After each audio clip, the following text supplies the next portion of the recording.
Good morning, everybody, and welcome to today's session on daily current affairs with Sathya sir. This is me, Sathya from IQ Ideas, bringing you today's daily dose of current affairs. It's the 15th of June 2025, and it's a Sunday today, and today is Father's Day. So, happy Father's Day to all you fathers out there, and I hope everybody remembers to wish their parents on this day to mark gratitude for the male parent who brought you into this world. Let's open today's newspaper and see if there are any major news worth remembering for current affairs. We start with the front page headlines.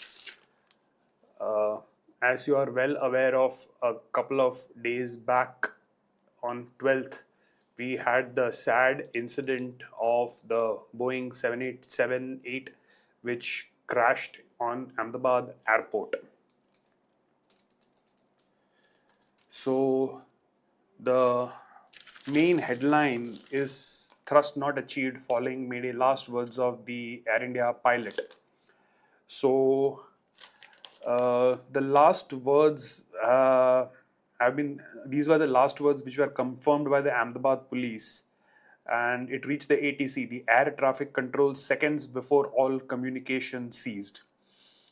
So sadly, the main front page is occupied with news related to the aftermath of this horrific incident took place. Then you have the second headlines: India refuses to join SCO statement censuring Israel. So, couple of things. The SCO, which is the Shanghai Cooperation Organization, which is an important organization. So, I would very strongly recommend that you read up on what is the SCO.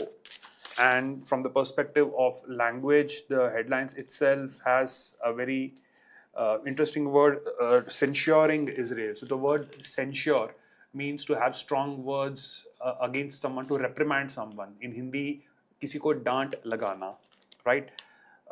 And the byline says it was not part of talks that led to critique. So what is meant by the word critique is something which you should definitely know as part of improving your vocabulary. Then there is the news of a political assassination in the US where two Democratic lawmakers in Minnesota were shot. But that doesn't seem to be, although tragic, it doesn't seem to be a main news. One interesting thing below the centerfold is no perfect scores in NEET UG 25. Cutoffs dip, Rajasthan boy is AIR 1. So those who follow news regularly would have been aware of the huge NEET fiasco which happened. Now, NEET is the National Eligibility Cum Entrance Test. Eligibility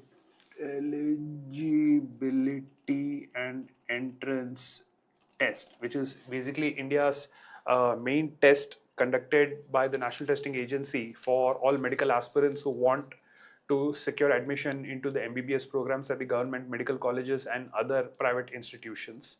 Last year, there were many irregularities claimed in the conduct of the examination, and a whole bunch of students got a perfect score of 720 out of 720, leading to a prolonged fight which went up to the Supreme Court, and there was a revision of the results and so on and so forth. And even at that time, it was pretty much predictable that with such a fiasco where the paper was supposedly so simple that so many people could score, the next edition would definitely be something which is going to be very tough, so as to not have any accusations of making the paper very easy. So I had a very strong gut feeling that the highest scores will definitely not be achievable this year, and it is no surprise that there is no score of 720 out of 720 in this examination. So it says that the topper scored 99.9 percentile. Now, what is the difference between percentage and percentile? Percentage is comparison of how many marks you got out of the total on a scale of 100, whereas percentile indicates the number of students who have scored less than you. So if your percentile is 90, it does not mean that you have scored 90 out of 100. It means you have scored more than 90 percentage of the students who gave the same examination. Mathematically speaking, the topper can always be at 99.9999 something percentile, can never be 100 percentile, because you cannot score more than yourself, right? So most of the exams have this habit of calling the topper 100 percentiler, when technically, mathematically, statistically speaking, to be a math Nazi, so to say. But this year they have said 99.99 percentile, which is surprising. Okay. Technically, it should not be, because any person who's the topper will also be at the 99.99999 something percentile. Okay. Then at the bottom left, it says South Africa won an ICC event, defeating defending champions Australia by 5 wickets in the World Test Championship. Okay. So the World Test Championship 2025 was won by South Africa. That's basically the news of sports. So South Africa wins the 2025 World Test Championship, which is news related to cricket. So you must be aware of the various formats of cricket, where you have the longest format, which is the Test cricket, followed by ODIs or One Day Internationals, and the newest version T20, which is a very limited overs match, 20 overs per side. Okay, so we move on to the next page, where again the city news is all about the aftermath to the plane crash incident, then which continues on the other city page news as well. In the state news, it's about a tribute being paid to the ex-chief minister of Gujarat, Vijay Rupani, who happened to be on the ill-fated airlines which crashed. Okay, moving on, the next couple of pages full of ads and stuff. Then in the nation page, one is the unfortunate killing of a CRPF Jawan in an IED blast during an anti-Naxal operation. So the CRPF is the Central Reserve Police Force. So what is a couple of words? What is the CRPF? What is an IED, which is an improvised explosive device, and what is meant by a Naxalite? I talked about the origin of the word Naxal a couple of days back. It comes from the area of Naxalbari. Then moving on, the feature page is just a puff piece on the highs and lows of supercar owners in Bangalore.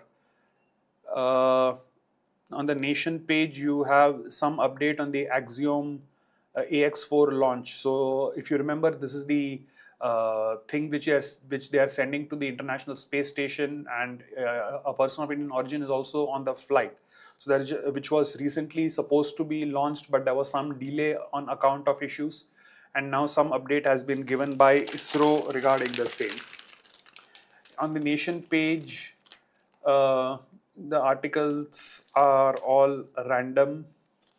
On the next nation page as well, nothing much major.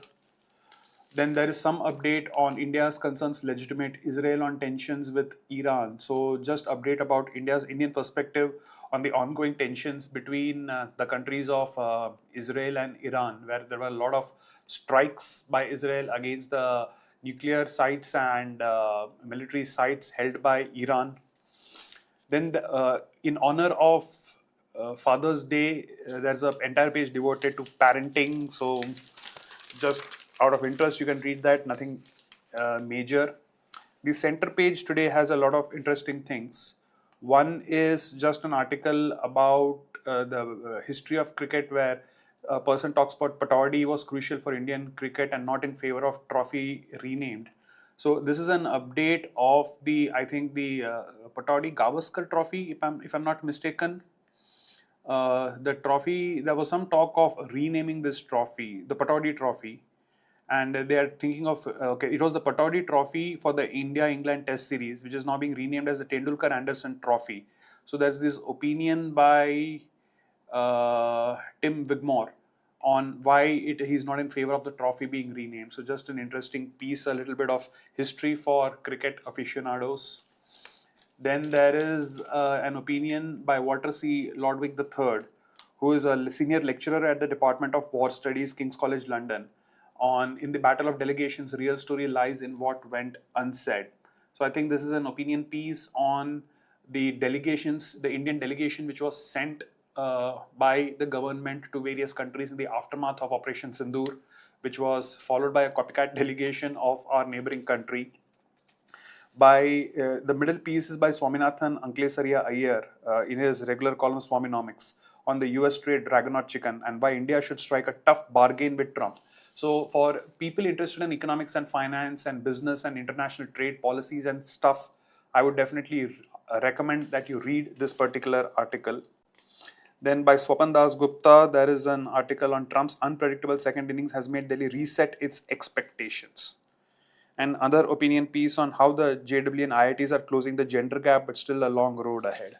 Okay. Then on the specials page, there are a lot of pieces, but not news. On the global page, some update on how Israel claims that the attacks on Iran is nothing compared to what is coming. Okay, a sort of threat.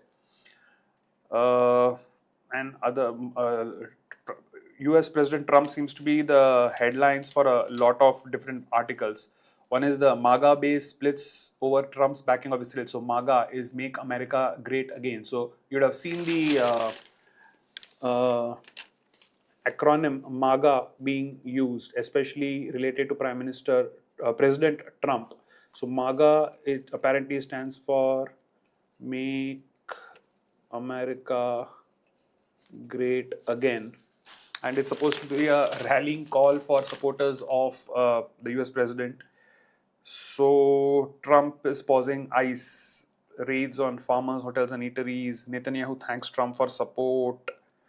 Okay, not too relevant. Coming to the sports page, it's about the South African victory in the ICC World Test Championship Finals of 2025. And this is the first major cricket trophy win in 27 years, and a lot of different statistics are given. So I would definitely recommend that you read this particular news because it is a major event and it is the final news, and a lot of statistics from this can be asked as individual questions or one-liner questions. Okay. Then at the bottom left, there's an the shooting World Cup where Arjun Arya pair wins 10-meter rifle mixed gold in the World Cup. So although these news pale in comparison to cricket when it comes to Indian sports fans, this is nevertheless an important thing, because if India has won gold at some major world event, then that can definitely be worth seeing. So Paris Games participant Arjun Babuta and Arya Borse gave India one more gold at the ISSF World Cup in Munich on Saturday. The Indian pair won the top medal in the 10-meter air rifle mixed event. So the name of the winners, the name of the event, and the location, the geographical location, the place where the event was conducted, by whom was it conducted, are all important snippets of information that you should definitely keep in mind. Okay. Right next to that, we also have in a first Indian team wins the World Rapid Team Chess Championship. And it says Grandmasters Arjun Erigasai and Pranav registered a crucial win on the final day as Team MGDI or MGD1 became the first Indian team to clinch the FIDE World Rapid Team Championship title. So three important news. One is the cricket ICC World Test Championship. One is the Indian mixed doubles gold victory at the Shooting World Cup, and third is the Indian team winning the World Rapid Team Chess Championship. So three sports related updates that you can have. And the last page again then goes on to have different pieces on different news articles for sports aficionados, but which may not necessarily be important in the long run. So then these were the current affairs today, which I deem a bit relevant, and I would strongly recommend you go ahead and read these news, note them down, and keep updating yourself with the relevant things. So here's once again wishing a happy Father's Day to every father out there. This is Satya signing off with today's short snippet on current affairs. If you have liked this, then do press that like button, share it with your friends, subscribe to the channel if you haven't already done so. In the comments, you might definitely leave comments on what you would like to hear more about, any changes, any edits, any updates that you would like to see happening in this daily series. Till then, keep studying well, keep updating yourself with static GK and current affairs. Wishing you all the very best. Have a good day.